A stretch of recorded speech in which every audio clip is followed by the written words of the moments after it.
Salaamaaleykum wa rahmatullah. Salaamaaleykum chers téléspectateurs. Salaamaaleykum le monde de la lutte. Di nuyu les promoteurs, les lutteurs en activité, les anciens lutteurs. Kilifa diine kilifa aada yi ñu ngi leen di nuyu di leen ziar di leen jox seen wàccuwaay. Di ñaanal ñeent ci hôpitaux yi yàlla fëgg seen bopp yi ñu ne ci kaso yi nekkul seen coobar yal na yàlla gën ak jàmm incha allah. Di nuyu le fans club de Médina TV bu baax ci njiitu Grand Semou.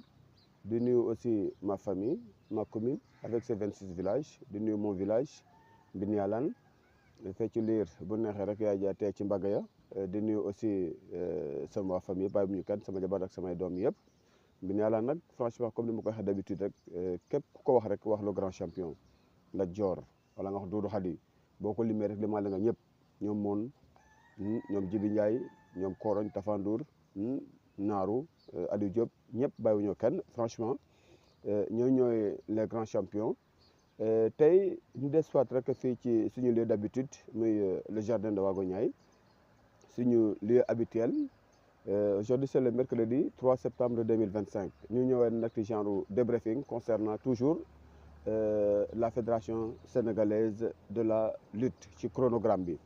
Donc chronogramme bi ñu ngi toll ci phase 3 structuration territoriale. Le 1er septembre 2025 bi moo nekkoon publication de liste provisoire des associations écrites électrices déclinées au niveau départemental, régional et national. Donc aussi ñu ñëwaat aussi ci les publications provisoires des structures et groupements associés électeurs. Donc le 3 du 2 au 8 septembre mu nekk délai de recours de réclamation concernant les listes provisoires des associations écrites structures électrices. Donc liste yi nga xamante ne moom la fédération bi war a publier te jotaguñu ci publication bi mooy ñi nga xamante ne ñoo war a voter ci phase boobu la ñu toll. Mais bu ñuy jotee liste boobu incha allah bu soobee yàlla danañ ci ñëw mais tey nag dañuy bëgg a ñëw ci li nga xamante ne mooy statut bi les statuts de la fédération sénégalaise de la lutte. Parce que le 30 août bi passé nii mu nekkoon l'assemblée générale consécutive de la fédération sénégalaise de la lutte. Li nga xamante ne mooy statut ak règlement bi yëpp ci lañ ko doon constituer voté ko ba gis ngeen waxoon naa leen ne 198 inscrits ñoo amoon 162 votants 150 ont voté oui pour fédération bi am 11 ont voté contre ba pare am benn nul. Donc waxoon naa leen ne le CNG est mort la fédération est née. Donc ñu ñëw ci li nga xamante ne mooy ma dicté leen rek li nga xamante ne mooy les statuts de la fédération de lutte bi nga xamante ne moo nekk en vigueur actuellement. Parce qu'on ne parle plus maintenant du CNG, on parle de la fédération de lutte du Sénégal. Donc adopté par l'Assemblée générale consécutif du samedi 30 août 2025 samedi bi moom moo nekkoon Assemblée générale bi. Statut titre 1 ñu ne constitution généralité et mission ñu ne titre 2 administration et fonctionnement titre 3 attribution titre 4 disposition financière titre 5 modification des statuts et dissolution titre 6 ñu ne conflit d'intérêts rapport avec les instances internationales. Donc du ñëw rek le titre 7 disposition finale et transitoire. Statut titre 1 constitution générale généralité et mission article 1 ñu ne constitution. La fédération sénégalaise de lutte est créée à l'occasion de son assemblée générale consécutive le 30 août 2025. Donc li nga xamante ne mooy fédération bi ñu ngi ko créé le 30 août bi passé nii lañ ko créé selon son assemblée générale consécutive. Assemblée générale bi ñu def le 30 août bi passé mooy coow bi amoon diggante les acteurs de la ñoom Gris Bordeaux bi mu bëggee jël parole yi doo fay waxee loolu ak li nga xamante ne mooy la ministre bi mandaté woon. Donc cette association est déclarée conformément aux lois et décrets réglementaires en vigueur au Sénégal. La durée de son existence est illimitée. Donc association bi nee na dafa conforme selon les lois les décrets et règlements en vigueur au Sénégal ba pare di mandaam amul limite. Article 2 ñu ne généralité. La fédération sénégalaise de lutte du Sénégal a son siège à Dakar, arène nationale. BP 6396 Dakar étoile. Donc son siège peut être transféré en tout autre lieu du pays sous décision de l'Assemblée générale à la majorité de 2/3 des membres présents. Donc fédération bi siège am arène nationale la mais mën nañ ko toxal à tout moment bu assemblée générale bi bu 1/3 2/3 assemblée générale bi nangoo toxal boobu. Donc elle est indépendante de toute association à caractère politique, ethnique et confessionnel. Donc doxul ci li nga xamante ne mooy politique, doxul aussi ci li nga xamante ne mooy religion, doxul ci li nga xamante ne mooy ethnie waaw. Donc la Fédération sénégalaise de lutte s'interdit toute discrimination liée au genre tout en veillant au respect de ses principes, par ses membres, au respect du code éthique et de transparence. Dégg ngeen ko doxul tout dara li nga xamante ne ay caaxaan la. Elle est membre des instances africaines, mondiales et de la United World Wrestling. Fédération bi aussi membre la ci instance africaine yi ba pare membre la ci instance mondiale yi ak United World Wrestling bi maanaam ñi nga xamante ne ñoo yore beach wrestling. Donc les structures de la fédération sont li nga xamante structure nga xamante ne ñoo ngànk fédération bi lii la mooy les ligues dana am ay ligues régionales. Ligue régionale nag su ma jumul peut-être association la ñuy boole région bu nekk day boole ay association ay CREM boole def benn ligue. Dana am aussi les districts départementaux, dana am aussi ay sous-districts d'arrondissement, dana am aussi les associations de lutte, dana am aussi les groupements et les structures associées. Donc lii mooy li nga xamante ne ñoo nar a ngànk la fédération. Article 3 ñu ne mission. La Fédération sénégalaise de lutte s'engage à mener ses missions conformément aux lois et règlements en vigueur au Sénégal ainsi que les textes régissant les instances internationales de la lutte. Dégg nga fédération bi nee na dana engagé wu ci mission yi nga xamante ne ñoo conforme ñoo méngoog li nga xamante ne mooy loi ak règlement en vigueur ci Sénégal. Donc danay dox daal ci li nga xamante ne moom la méngool. Donc la fédération a pour mission de gérer les règles, de réglementer, de superviser, de diriger, d'organiser, de contrôler, de soutenir, d'encourager, de promouvoir la pratique de la lutte sous toutes ses formes, dans toutes ses catégories d'âge et sur toute l'étendue du territoire national sénégalais. Donc kon dégg ngeen ko fédération bi aussi li nga xamante ne mooy li mu war a def mooy dana gérer dana réglementer dana superviser dégg ngeen li ma fi lim yëpp. Donc délivrer aussi les titres fédéraux, les licences et tout document administratif dégg ngeen ko tout document administratif pertinent. Et donc dana assurer aussi la gestion, la représentation et la défense des intérêts de la lutte ainsi que de ses membres au plan national et international. Dana fexe aussi ba assurer li nga xamante ne mooy dana représenter fépp foo xamante ne fédération war na fa dem dana ko représenter dana défendre intérêt lamb ji niveau national ak niveau li nga xamante ne mooy international.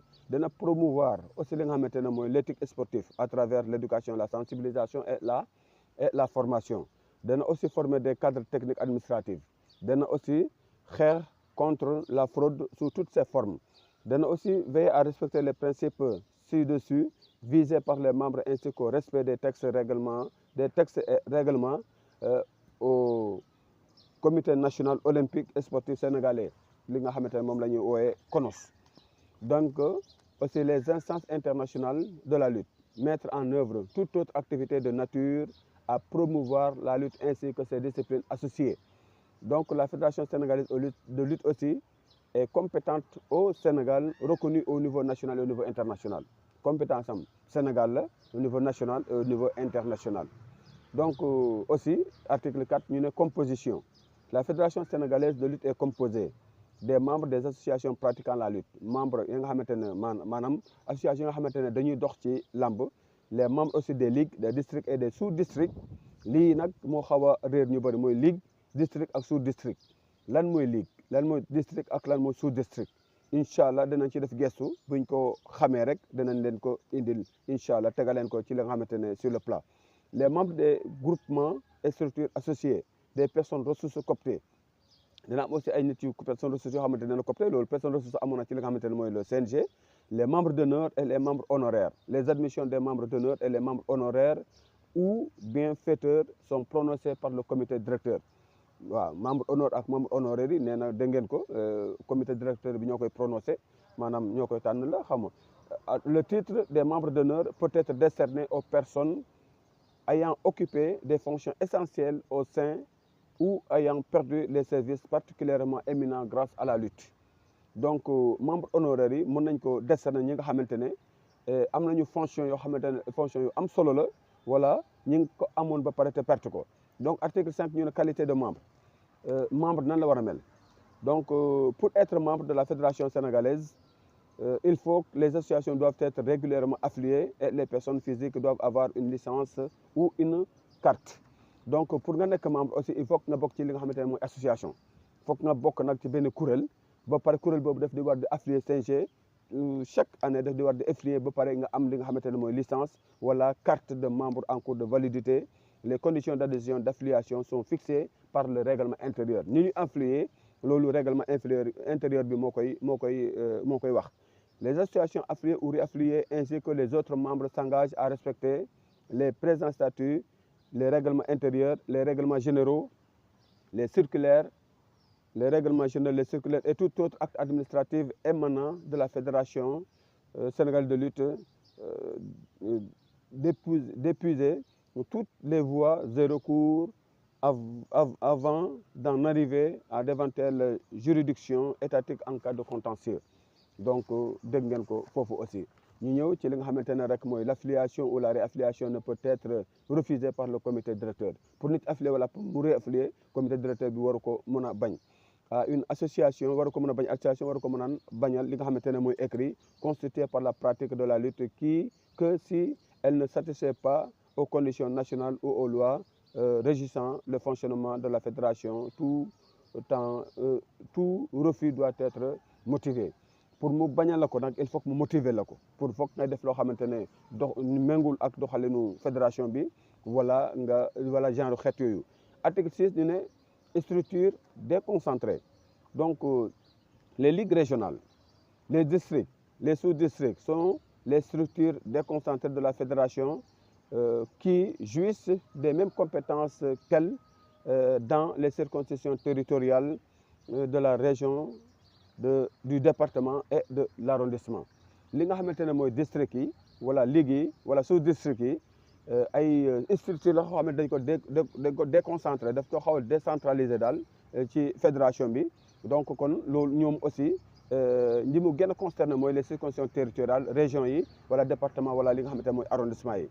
Le comité directeur boo gisee CD rek en général mooy toujours comité directeur détermine si nécessaire le nombre d'associations écrites requises pour constituer chaque structure. Donc la fédération perd dans des conditions prévues par la loi règlement signant les conventions ou protocoles d'accord avec les groupements sportifs agréés des fédérations sœurs et institutions sportives internationales. Dégg ngeen ko donc le comité directeur aussi peut constituer des zones de regroupement des ligues de même des aires géographiques donc comité directeur bi aussi mën na regrouper genre géographique ñi nga xam ne dañoo bokk benn gox mën nañu aussi fexe ba constituer nekk benn ligue. Donc article 7 ñu ne perte de qualité de membre ni ngay def ba dootoo nekk membre nga perte say qualité de membre. La qualité de membre de la fédération ou de ces structures déconcentrées se perd par décès boo dee mënatoo ko nekk par démission mënatoo ko nekk par condamnation pénale définitive bu ñu la aussi condamné définitivement aussi da ngay perte sa droit au membre par radiation prononcée par le comité directeur à titre conservatoire entériné à titre définitif par l'AG ou en effet immédiat donc bu ñu la dàqee aussi dootoo mën a nekk li nga xamante ne franchement mooy membre fédération bi donc pour des personnes morales par radiation bu ñu la dàqee complètement radiation dootoo mën a nekk membre par retrait boo génnee mënatoo nekk membre dissolution prononcée par l'autorité du tutelle en accord avec la fédération bu ñu demee aussi ba tas fédération bi kenn dootul nekk membre fédération bi.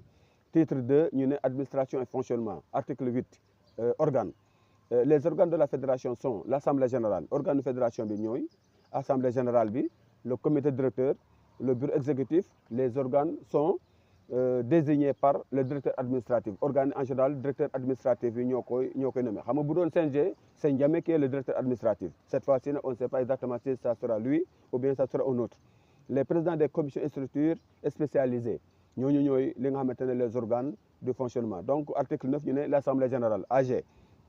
Donc l'Assemblée générale est l'instance suprême de la Fédération sénégalaise et composée de l'ensemble des membres visés par l'article 4 à jour de leur cotisation et âgés de 18 ans au moins au 1er janvier de l'année de vote. Maanaam assemblée générale bi ñooy li nga xamante ne mooy instance suprême de la fédération bi membre yi ci nekk mooy li nga xamante ne article 4 visé na ko. Donc pour nga bokk ci nag aussi il faut nga def say cotisation war affilié da ngay affilié bu waree cotiser nga cotiser war am licence ba pare am 18 ans ci année bi nga xamante ne moom la ñu voté. Donc elle se réunit une fois par an en session ordinaire dafa war a di réunir chaque fois ci at bu jot en session ordinaire d'information et toutes les 4 ans en session ordinaire élective ou convocation par le comité directeur. Donc chaque 4 ans aussi dafa war di réunir bi ñu dem ba nga xamante ne mandat fédération bi jeex na ñu war a dem ci élection loolu aussi daf de war a réunir. Donc elle ne peut être convoquée en session extraordinaire à la demande des 2/3 des membres du comité directeur. bi ñu demee aussi bu war a def ba war a convoquer session extraordinaire aussi ñaari ceeru li nga xamante ne mooy membre comité directeur bi ñoo ci war a d'accord. Donc ou des associations en règle. L'ordre du jour est fixé à l'arrêté par le comité directeur, le bureau de l'Assemblée générale et du comité directeur. Donc en cas d'AG élective, le ministre chargé des sports supervise de droit le processus et met une place la commission électorale qui sera sous l'autorité du service compétent. Donc ministre ki nga xamante ne aussi mooy le ministre du tutelle bu élection ñaari am moom mooy superviser. Donc les membres de la commission électorale peuvent être appuyés par toute autre personne ressource désignée par le représentant de l'État. Membre commission électorale yi aussi mën nañ ko appuyer nga xamante ne représentant État bi moo koy désigner.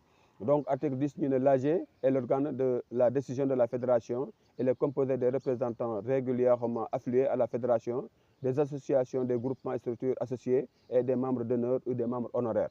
Li nga xamante aussi mooy assemblée générale bi ñoom ñooy les organes de la décision ñi koy ŋànk aussi ñi koy composé aussi mooy association regroupement et structure et les membres honoraires yi. Donc article 11 ñu ne l'AG assemblée générale ordinaire l'assemblée générale ordinaire d'information se tient chaque année avant l'ouverture de la nouvelle saison sportive à une date fixée par le comité directeur qui arrête l'ordre du jour. Donc chaque année aussi bala saison bi di ubbi comité directeur bi war na woote benn réunion boo xamante ne chaque année dafa war di am avant l'ouverture de la saison. L'assemblée générale élective doit se tenir aussi au plus tard le 30 jours avant la fin du mandat qui est de 4 ans. Assemblée générale bi aussi war na di mën a di daje chaque jour bu mandat bi war a jeex 30 jours 1 mois avant mandat bi di jeex war na di mën a daje tous les 4 ans. Donc l'assemblée générale extraordinaire se tient chaque fois que les 2/3 de ses membres en règle expriment expressément le désir et peut se tenir d'office en cas où non conforme manquement grave constaté par les représentants de l'État. Bés bu ñu demee aussi ba nga xamante ne représentant de l'État bi yaakaar na ne gis na ne am na benn manquement war na mën a woote benn assemblée générale extraordinaire bu 2/3 membres yi d'accord. Donc article 12 aussi ñu ne les règlements d'organisation et de déroulement de l'Assemblée générale sont fixés par le règlement intérieur, le code électoral, les règles d'organisation de l'Assemblée générale élective. Donc li nga xamante ne aussi mooy article 12 dafa wax ne règlement d'organisation bi aussi ci déroulement ma AG bi moo ko war a fixé ci kaw ci compte règlement intérieur bi. Donc code électoral bi ak code électoral. Donc article 13 ñu ne toujours AG l'Assemblée générale définit, oriente, contrôle la politique de la fédération. Assemblée générale bi mooy définir mooy orienter mooy contrôler li nga xamante ne mooy politique gu assemblée générale bi amende, approuve ou rejette les rapports du comité directeur relatifs à la gestion administrative, financière, technique de l'exercice close. Donc ba tey moom mooy amende moom mooy approuver rapport li nga xamante ne mooy comité directeur bi administratif, financier et technique. Donc il adopte aussi le budget de l'exercice suivant. Moom mooy aussi adopté li nga xamante ne mooy budget wu exercice bi. Donc les statuts sur toute question non résolue par le comité directeur danañ aussi taxaw ci li nga xamante ne lépp loo xamante ne comité directeur waroon na ko résoudre te defu ko dana ci taxaw élire 3 commissaires aux comptes moo war a def aussi élire 3 commissaires aux comptes délibère aussi à ces questions inscrites sur sous l'ordre du jour. Donc aussi il procède à l'élection des membres du comité directeur moom mooy aussi taxaw ci li nga xamante ne élection membre comité directeur bi la parce que comité membre directeur bi dañ koy élire donc seul compétente pour se prononcer sur les acquisitions, les échanges et les annullements des biens immobiliers sur la constitution hypothèque sur le baux de longue durée. Elle décide aussi seulement les empreintes donc ba tey li nga xamante ne mooy assemblée générale bi aussi mooy dox yooyu yëpp fekkente ne assemblée générale bi am na ay biens pour ku ko bugg àbb foofu ngay dem. Donc article 14 ñu ne le ministre chargé des sports supervise tout droit le déroulement de l'assemblée générale ki nga xamante ne mooy ministre sport bi aussi moom mooy superviser li nga xamante ne mooy assemblée générale bi ni muy doxee. Article 15 ñu ne délibérations de l'assemblée générale sont prises à la majorité des membres présents. Par contre, en ce qui concerne les modifications des statuts du déroulement du règlement intérieur, des règlements généraux, les 2/3 des voix des membres présents sont nécessaires. La présence de la majorité plus un des membres de l'Assemblée générale est nécessaire pour la validation des délibérations si le quorum n'est pas atteint, une seconde Assemblée générale est convoquée sur le même ordre du jour avec 8 jours au moins d'intervalle. Ceci délibère valablement quel que soit le nombre de membres présents. li ma fi amal solo rek mooy li ma bëgg ngeen xam fii mooy bés bu ñu oote assemblée générale su fekkente ne quorum bi atteindre ñu ko 2/3 yi teewuñu fa foofu dañ koy renvoyer waat mais renvoi boobu warul weesu li nga xamante ne 8 jours lay doon 8 jours yooyu bu motee dañuy convoquer assemblée générale mais même ordre du jour bi nga xamante ne moom la ñu njëkkoon a jàpp moom la ñu indiwaat buñ ko indee nag même su fekkente ne quel que soit le nombre de personnes bi nga xamante ne ñoo fa mën a teew ñooy doxal assemblée générale bi kenn dootu ko renvoyer parce que benn yoon lañ koy renvoyer même su fekkente ne 5 personnes kese moo teew sax te 45 la ñu wala 50 la ñu exemple lay joxe donc kon assemblée générale boobu day am avec les 5 personnes là buñ ko xasee renvoyer donc kon loolu aussi war na leer ci boppu nit ñi. Donc article 16 ñu ne les interdits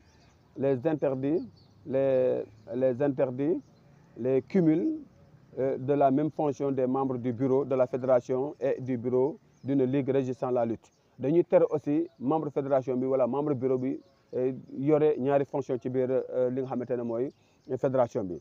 Soit ainsi interdit le cumul des fonctions des membres du bureau de plusieurs fédérations et de groupements régissant des sports différents ba tey aussi dégg ngeen ko cumul de fonction bi aussi dañ koy tere foofu. Article 17 ñu ne le procès verbal de l'Assemblée générale et les rapports d'activité financiers validés sont communiqués au ministre chargé des sports ainsi que aux associations et aux groupements affiliés à la fédération dans un délai de 15 jours avant la tenue de l'Assemblée générale. Bu ñu bëggee def assemblée générale aussi procès verbal bi dañ ko war a teg ci tableau ministre bi ak li nga xamante ne mooy aussi wax ko li nga xamante ne mooy association affiliée yëpp ñu xam ko 15 jours balaa assemblée générale bi du am loolu en raison de transparence la. Article 18 ñu ne le comité directeur. La fédération sénégalaise administrée par un comité directeur composé de 48 membres avec voix délibérante constitué comme suit. Nee na comité directeur bi comité directeur de fédération bi ñeent fukki nit ak juróom-ñett ñoo koy ŋànk ñoo koy yor donc dont 30 membres élus au scrutin secret en assemblée générale avec voix délibérante compris 9 membres du bureau 30 membres yi dañ koy voté ci assemblée générale 9 membres yi day nekk 9 membres yi nga xamante ne ñoo composé bureau le bureau exécutif 14 présidents des ligues xam nga 14 régions mu am région bu nekk dafa am ligue 14 présidents des ligues yi nag comme par exemple ñu ne 14 présidents CRG yi waaw ligue yooyu ñoo représenté léegi les CRG donc 14 présidents ligue yi ñoom aussi dañuy bokk ci li nga xamante mooy comité directeur donc day nekk 30 membres élus 9 ñi nga xam ne ñoo composé le bureau ak 14 yi nga xamante ñooy les présidents des ligues ba pare ak 4 personnes ressources yoo xamante ne ministre moo koy désigné 4 personnes ressources ñu ne ba ma ci ministre bi booloon ma jëlan ñu ne les membres du comité directeur sont élus pour une durée de 4 ans au scrutin uninominal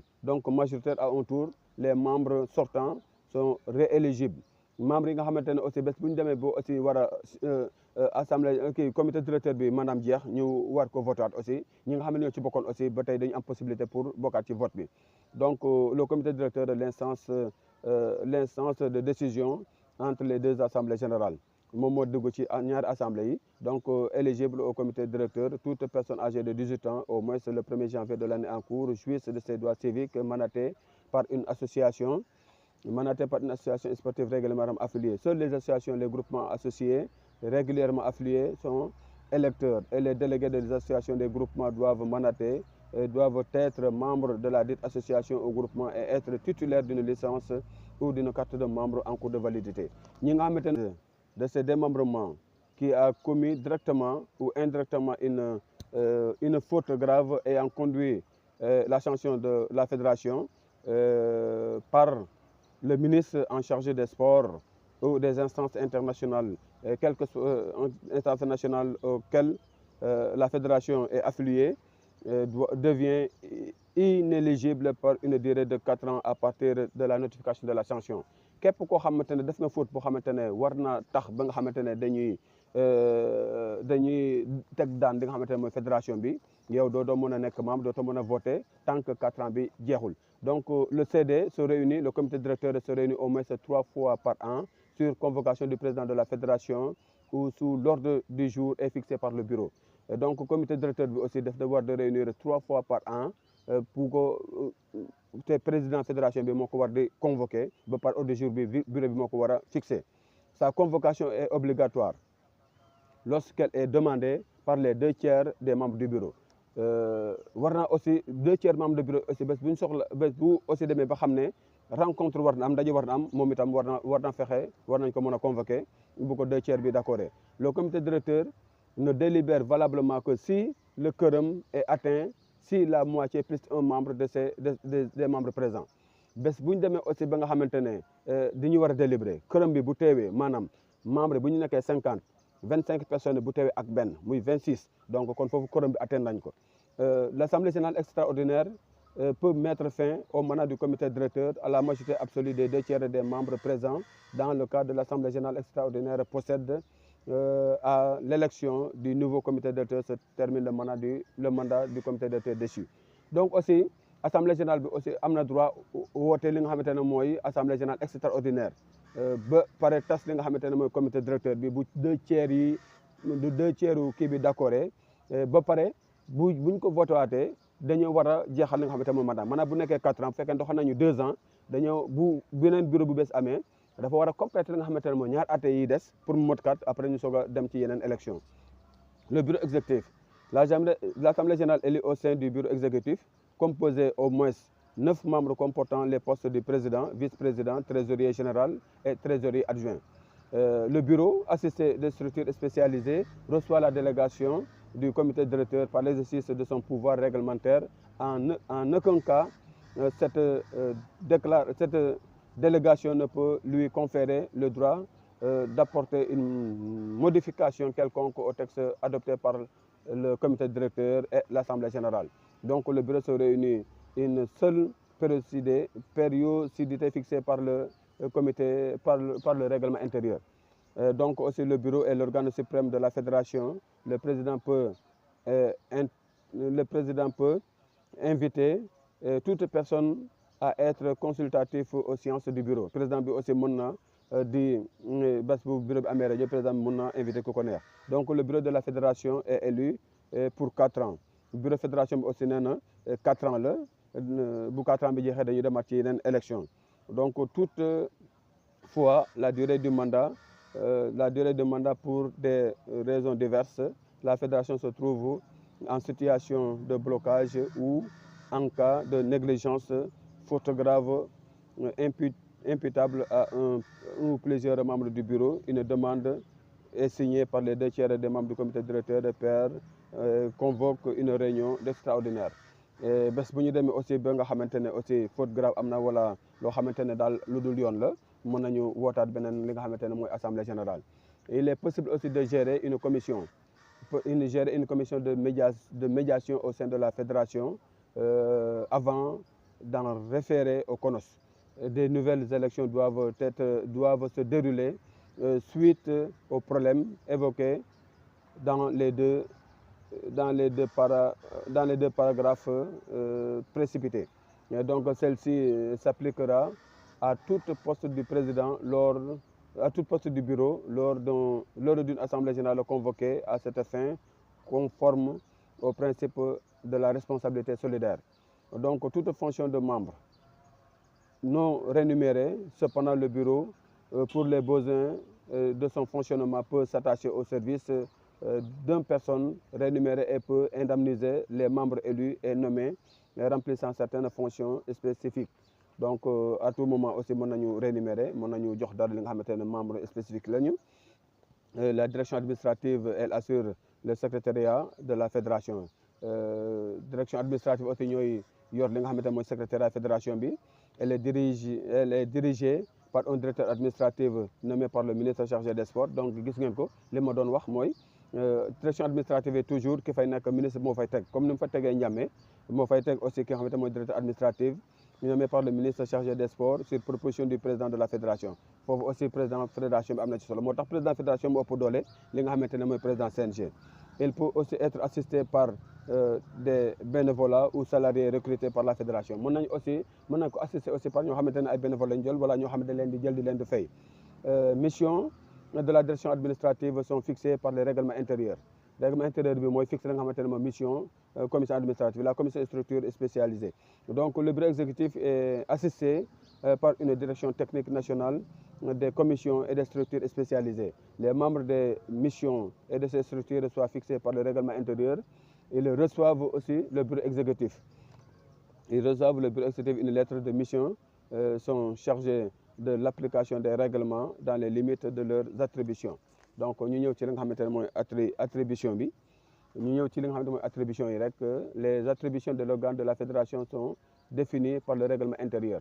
Donc titre 4 bi disposition financière article 23 les ressources annuelles de la fédération se composent des cotisations ou des souscriptions des membres des associations qui la composent, des produits des affiliations, des réaffiliations des associations et membres, aussi les recettes de toute nature provenant de la compétition, des stages, épreuves et qu'elle organise. Donc des droits d'engagement des associations sont des produits de vente d'imprimés, diverses amendes infligées aux membres des associations, des subventions de l'État, des collectivités territoriales, des établissements publics ou privés. Donc fi ñu mën a jël xaalis yëpp dégg ngeen ko les subventions des instances internationales aussi de la coopération internationale subventions yi état day subventionné yenn sa aussi instances internationales yi danay subventionné coopération internationale yi dañuy subventionné li nga xamante ne mooy fédération yi donc des produits de libéralité dont l'emploi immédiat a été autorisé par le comité directeur. Donc de la partie des revenus de ces biens non comprises dans la dotation. Donc des produits de rétribution perçus pour les services rendus. Donc des ressources exceptionnelles provenant des manifestations organisées dans des conditions prévues par la loi, des dons et legs reçus. Donc li nga xamante ne aussi organisé ko da ci am dara wala li nga xamante ne ay dons la dañ leen koy may wala ñu jëlee ko feneen ñooñu aussi yëpp ci avoir kii bi la. Donc article 24 ñu ne cotisation annuelle des associations affiliées des membres sont fixées par le comité directeur validé par l'assemblée générale. Membre comité directeur ñooy fixé cotisation boo pare assemblée générale moo koy validé donc boo xoolee assemblée générale bi mu ëpp doole nga xamante ne mooy comité directeur. Donc article 25 il est tenu au jour le jour une comptabilité des recettes des dépenses et une comptabilité de la matière. Les fonds sont concernés par le trésorier général jusqu'à concurrence de 100 000 francs. Le surplus sera déposé dans un ou plusieurs établissements bancaires et les retraits pourront être opérés par les signatures conjointes du président et du trésorier général. Donc xaalis bi bu ëppee 100 000 francs dañ ko war a déposer li nga xamante ne mooy banque yi signature aussi président bi ak ki nga xamante ne mooy trésorier général bi ñoo ko war a signer. Article 26 la tenue des livres de comptabilité obligatoire de cette comptabilité fait apparaître annuellement le compte d'exploitation, les résultats et le bilan. Article 27 ñu ne à la fin de l'exercice comptable la fédération dépose un rapport financier qui mentionne notamment l'emploi des ressources reçues des activités de la fédération, des partenaires de l'État auprès du ministre en charge des sports. Donc, l'article 28, l'AG, Assemblée générale, élite au début de chaque mandat 3 commissaires aux comptes choisis en dehors des membres du comité directeur. Donc, chaque mandat aussi, Assemblée générale bi war na tànn li nga xamante ne mooy ñetti commissaires aux comptes lu bokk la nga xamante ne membre comité directeur bi la. Donc, les comptes de l'exercice précédent sont audités chaque fois que de besoin se présente par les commissaires aux comptes. Commissaires aux comptes aussi ñooy audité li nga xamante ne mooy chaque fois l'Assemblée générale. Donc avant l'Assemblée générale, à laquelle il sera présenté par le rapport d'étude, doit être annexé par le procès verbal de délibération. Titre 5, une modification et statut et dissolution. Article 29, les statuts peuvent être modifiés par l'Assemblée générale dans les conditions fixées par le présent article sur proposition du comité directeur, à une majorité de 2 tiers au moins des membres et 2 tiers au moins des membres de l'Assemblée générale, dotés par les voix délibératifs. Elles peuvent être modifiées en cas d'invalidité pour les manquements graves constatés par le tutelle. Donc dans l'un ou de l'autre, pour les cas de proposition des modifications. Les modifications sont souscrites à l'ordre du jour et soumises au groupement sportif affilié 15 jours au moins avant la date fixée par l'Assemblée générale. Donc l'Assemblée générale ne peut modifier les statuts que si les 2 tiers au moins de ses membres sont présents. Et ça, quel ne peut modifier tant que 2 tiers membres présents ne paraît d'accord. Donc si le quorum n'est pas atteint, l'Assemblée générale est à nouveau convoquée sur le même ordre du jour, 8 jours avant au moins la date fixée par la réunion de l'Assemblée générale, alors que sans condition que le quorum. Donc pour nous modifier aussi, il faut que 2 tiers d'accord. Si nous avons l'Assemblée générale, su fekkente ne ñëpp teewuñu dañ leen di maat 8 jours comme lale bu 8 jours yi jeexee nag quel que soit nombre bi fa nekk dañuy def li nga xamante ne mooy assemblée générale bi. Donc article 30 ñu ne suspension de la fédération interne intervient en cas de retrait de la délégation du pouvoir. Dans ce cas, le comité directeur est désigné à titre provisoire par le ministre chargé des sports pour une période de dépassement de la saison sportive. bés bu ñu demee ba nga xam ne suspendre li nga xamante mooy fédération bi benn délégué de pouvoir moo koy ŋànk pendant saison en cours bi. Donc ñun article 31, dissolution de la fédération ne peut intervenir dans des conditions prévues par la loi et règlement. En cas de dissolution de la fédération, le ministre en charge des sports désigne ou plusieurs liquidations de ses biens. Donc bés bu ñu demee aussi ba xamante ne tas nañu li nga xamante ne mooy fédération bi aussi li nga xamante ne dañ ko teg ci loi yi nga xamante ne prévoir nañ ko. Fédération bi prévoir nañ ko ministre bi mooy chargé wu ci li nga xamante ne bu fekkee am na li ñu war a jaay wala li ñu war a liquider moom moo ci joxe ndigal. Donc elle attribue l'actif net à une plusieurs associations publiques analogues et d'œuvres charitables. Donc article 32 ñu ne délibération de l'Assemblée générale concernant la modification des statuts, la dissolution de la fédération et la liquidation de ses biens sous adresse sans délai au ministre en charge des sports et au ministre de l'Intérieur sous couvert de la tutelle. Donc bés bi ñu demoon ba nga xamante ne loolu war na am aussi modification statut bi liquidation bien association bi aussi ministre bi da cee lëkkaloo ak li nga xamante ne moom ministre de l'Intérieur. Donc titre 5 mu ne conflit d'intérêt rapport avec les instances internationales. Donc article 32, tout membre personnel de la fédération, personne élue et nommée étant au poste au sein de la fédération, consultant personne, société ayant une relation contractuelle avec la fédération, afin de la représenter ou de la servir, s'engage à agir avec le bien de la fédération lorsqu'ils sont amenés à prendre des décisions effectives, des décisions effectuées ou sont susceptibles d'affecter à la fédération et se sans tenir compte de leur propre intérêt personnel, qu'il soit financier ou autre. Article 34. La Fédération sénégalaise représente le Sénégal au sein des instances internationales de la lutte. Elle est chargée de défendre les intérêts de la lutte sous toutes ses formes ainsi que ses pratiquants.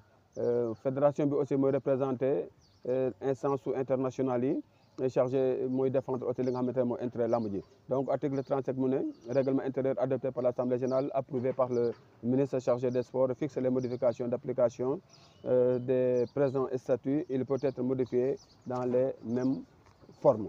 Donc ñu ne article 36, les règlements généraux adoptés par l'Assemblée générale approuvés par le ministre chargé des sports sont donc le règlement électoral, règlement de lutte avec frappe, règlement de lutte sans frappe, règlement d'organisation du drapeau de chef de l'État, les règlements disciplinaires, les statuts associations de lutte, les statuts des lutteurs, les statuts des promoteurs et spectacles de lutte, les statuts des ménagers, les contrats et avenants, les contrats de lutte avec frappe, les contrats de concession, le code d'éthique et transparence, donc règlement yi nga xamante ne règlement général yi nga xamante ne moom la assemblée générale adopté ministre bi ba pare approuvé ko mooy li ma lim nii léegi.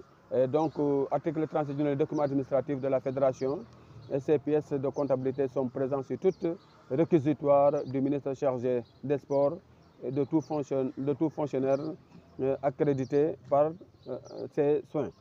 Donc article 38, le ministre de l'Intérieur en charge des sports a le droit de visiter par leur délégation des divers services dépendants de la fédération et de se faire rendre compte du fonctionnement.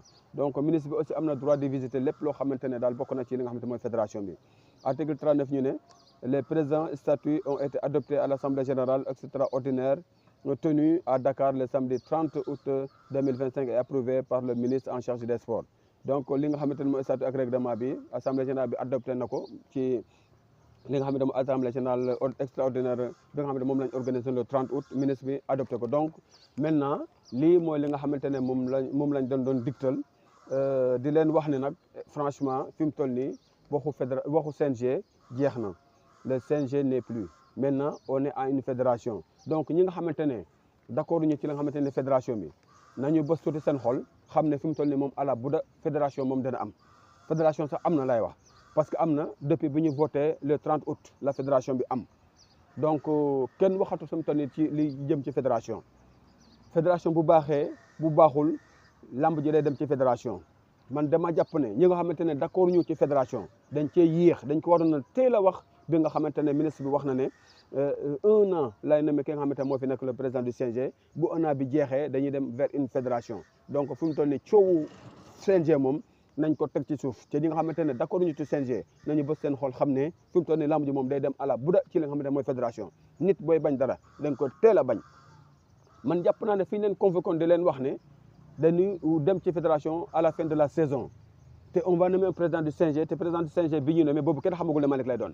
On va nommer un président du CNG te président CNG bi ñu nommé il ne sera pas candidat à la fédération. ñoom ñu jàpp ne ay naxee mbaay la wala ñu jàpp ne ay naxu politique la wala ñu jàpp ne ay waxu kasa la dem nañ na accepté loolu ba Malick signé loolu ñu dem nag ne pour forcer Malick dafa war a bokk c'est parce que c'est la démocratie te Malick d'accord signé ne du nekk candidat mais loolu aussi c'est un peu contradictoire.